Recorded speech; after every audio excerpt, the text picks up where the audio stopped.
Hello and welcome to in Plainsboro. My name is Les Farga and I'm the Director of Planning and Zoning here for the Township. Today we want to talk about the Township's master plan. The master plan is really like a business plan for the community. It sets the goals and objectives with some assumptions leading to some policies. It really isn't a regulatory document per se. And then today, to give us a little bit deeper dive into that, we're joined by Bob Melvin of Group Melvin Design, the planning arm of Pannoni Associates. Pannoni was hired by the Township recently to help us with this effort. And what we really want to talk about are the statement of assumptions and the land use plan for the Township. Admittedly, the two most important elements of any master plan. So Bob, if you would, introduce yourself, let us know how you're familiar with Plainsboro, and really what a nature of a master plan should accomplish. Thanks for having me, Les. It's a pleasure to be here. Yeah, a little bit about my background. I've been in planning for over 35 years, and pretty much all of that here in New Jersey. Half of that time I've been in government, and maybe most notable to this area for having put the Robbinsville Town Center together back in the 1990s and early 2000s. And then the other half I've been in private consulting, based here in New Jersey and representing communities up and down the New Jersey area, everything from doing master plans to representing boards, planning boards, as well as doing redevelopment plans. So it's really been a whole history here in New Jersey as a planner over the years. And with respect to Plainsboro, we've done work together, you and I. Most recently at the nurseries. That's right. And it was a great experience for myself, and I'm glad to be invited back. Great. Well, thanks, Bob. We are very glad to help you and get into the depth of your knowledge and experience, not only in Plainsboro, but in New Jersey as a whole. Really, the municipal land use law really governs what a master plan is. Now, that's the regulatory arm of it, but really, it is the blueprint for the community. Can you just give us a broad overview of what a land use element should and should not accomplish for a community? Sure. As you say, it's a blueprint, and it's not a regulatory document, but it sets the foundation for regulatory documents. Going through the land use element, which addresses where land uses are, how zoning is to take place within the community, is an aspirational document as to what is the vision for the community, and with the hope of directing it from point A, where it is, towards a point B that the community agrees on together. The goals and objectives, or the assumptions, also set that vision for the community. And within the regulatory aspect of land use, those two elements are what are required to be looked at by the community on a periodic basis in order to keep them current with the way trends and externalities are moving. The law also stipulates that a master plan be updated every 10 years. Now, the last comprehensive update to Plainsboro's master plan was in 2009, but we've done periodic updates, so for all intents and purposes, the plan is current. Is there a good time to really step back and look at a plan as a whole? And if so, what would be some of the things, some of the, I'll call them alternatives or assumptions that you would want to look at when you did kind of open up a plan for a complete update? Yeah, I mean, a complete update would look at the land use plan, the open space plan, if you have a historic preservation plan and a circulation plan, and try to make sure they're all talking to each other. You don't want to do them in silos, because often if the left side of the brain isn't talking to the right side of the brain, the vision isn't coherent and doesn't come about as anticipated. The other aspect of why on 10 years is that the world changes dramatically over that period of time. And we're in a period no different. I mean, there are a lot of things that were happening in the economy and in land use before COVID, with respect to how we shop, how we use the internet, how we entertain, but COVID accelerated a lot of that. And so there's a lot of reason why you would want to look at your land use plans and your goals and assumptions at this point in time. The other reason that you look at it on a 10-year period is not unlike the census.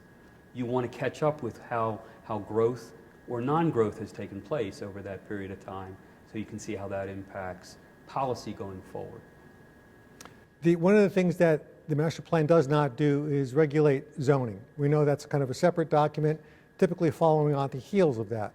Plainsboro is largely built out from a residential point of view. By that I mean the available land that we have for residential development, for homes, apartments, condominiums, is pretty much set. Right. We have some areas where the office space hasn't been built out yet, and that I think too will change, as well as our own circulation system. So we're not really looking for wholesale changes for that. Right. But what are some of the more nuanced items within a master plan or a land use element that you would expect this particular effort to look at? Sure.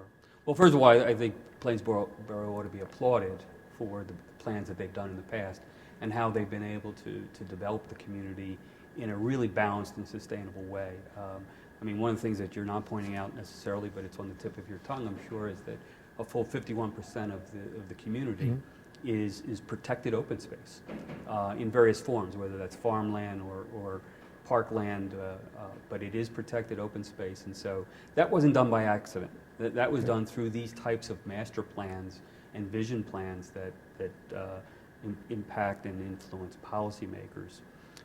With respect to your comment or your question regarding that residential is substantially built out or accounted for in previous plans and in previous development patterns. The nuances that we would be looking at now, I think, are more focused on the commercial and the office components of your community. Very important components. They help not only create a quality of life in terms of where we work and shop, but they also are an important aspect to the fiscal health of the community. And so you want to get it right. You want to make sure that those aspects of a land use plan are healthy and sustainable. And there are a lot of things happening right now, as I mentioned. How people work. More people are working from home because of, started through COVID, and right. We believe that a lot of that's going to continue going forward. So once where you needed 100 square foot of office space, you may only need 70 square foot of office space for that same purpose. What do you do with the other 30%? Right. And similarly, how we shop. We're shopping a lot more online and having things delivered. Very quickly, we're having them delivered, often same day. And so what does that do to our commercial areas that we used to go to for retail, for various things? And that's where we come in as planners and help, first of all, make sure that the vision of the community is addressed through public outreach and talking to stakeholders, but also bringing our experience to bear in terms of what the could be, Right. and test those things with the communities to see where the right fit is. Not every community wants to have the same answer to every problem. One of the things that we also want to do here is get the opinions of the residents. Right. Where we want to get out there and try to ask some questions related to various types of land uses, be it the open space that you mentioned, the trail network and walkability, and some of the commercial areas. So one of the things that you'll see is surveys. The poster next to me is the first one that you'll see around town, and it has QR codes associated with it. So you will be able to point your smartphone at it and answer a survey. We're going to take that information from the residents and compile some thoughts, some patterns, some consistencies, and see if some trends develop as well. So I hope that the public will look for those QR codes and answer those questions.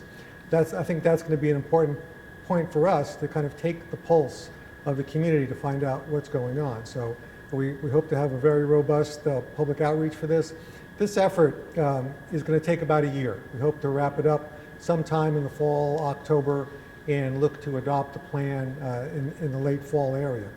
This is a plan and a document that will be adopted by the planning board, as you know. The zoning ordinance, which is the regulatory piece of this, is adopted by ordinance through the township committee. So besides the actual survey that we're going to be looking at, Are there other things, Bob, that you could think of that we can look to try to garner some opinion from some folks around town? Well, I mean, I guess first of all, I want to encourage everyone to participate. It really is important that people take the time, if they can, to give us their opinions on various issues. For master plans to be successful, they have to be owned by the community. They have to feel like they have ownership and have participated in the process. And the important thing to remember too is that nothing is static. The population of Plainsboro may be the same families, but they're all 10 years older since the last time we did this, and their needs and opinions may have changed, and so it's important to take the time to find out where their feelings are at this point. With respect to the outreach, yes, we're going to have these surveys, which the intent is that everybody is busy these days, and with these types of surveys, you can do them on your own time. You can do them at midnight if that's your favorite time to do some of this type of thing, as opposed to the old days where we used to have a very specific time in an evening, and a lot of people couldn't make it for various family or business reasons. So that's really important. And the intent is to have more than one survey as we go through this process, and to start at 30,000 feet to get some opinions about how people feel about the community.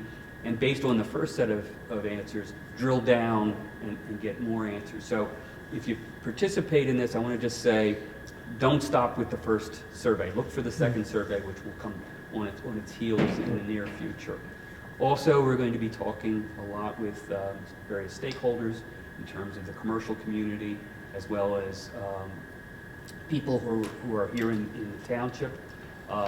One thing I didn't mention that's also an important aspect of this time around with master plans, the state of New Jersey now says that you have to do a sustainability element.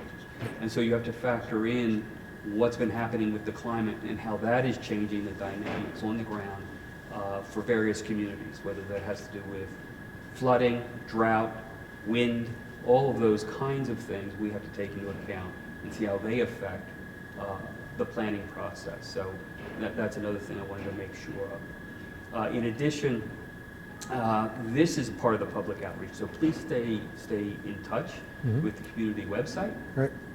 so that you can see how this is moving along, and that it will help inform your ability to participate through the survey process as well.